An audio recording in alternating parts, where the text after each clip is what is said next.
My name is Gerry Santoro. I've been an artist since the mid-1980s. I started out at UNM as a biochemistry major. I thought I was kind of going to go down that path of potentially being a doctor or something in the medical field.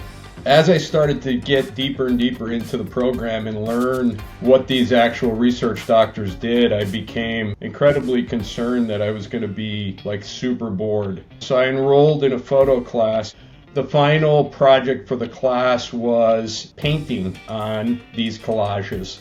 And so, we went through and I did mine and turned it in and went away for the summer, came back the next semester, and someone was like, "Hey, congratulations, your work is over in that show at the ASA gallery." And I'm like, "What are you talking about?"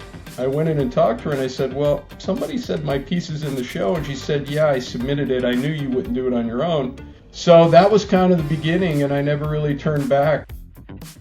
I just was completely enamored with this idea of being able to make art and somehow being able to turn that into a career. It made me realize that using this sort of creative side of myself was very important. It's kind of where I was at my best. The best version of me was when I was creating.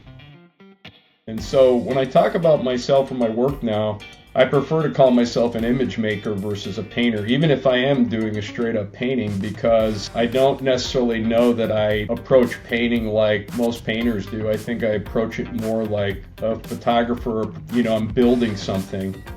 My work tends to be pretty vague, kind of like a good book. I don't think a painting should really give it all away in the first page. I think my work is contemplative. It causes people to maybe question what's going on, a bit of a flux. Work that doesn't necessarily answer any specific question, but maybe prompts people to think about something.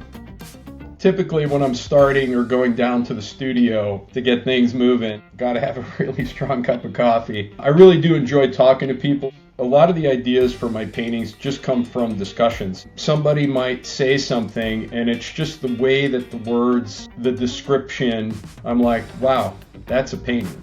It just begs the question, what is art? It's everywhere. It's in cooking, it's in writing, it's in music, all the obvious stuff, but it's in even the simplest things we do. If you're interested in my work, I do have an active Instagram account, ImageFlux, IMAGEFLUXX.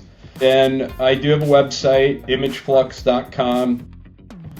I think just getting people to think, to discuss, to talk, when work is hanging in a cafe or at a show. It's definitely important. If we have that ability to appreciate art and to strive for that kind of beauty and that kind of, inquisitive nature that kind of goes hand in hand with what art is, I think we're better off for it.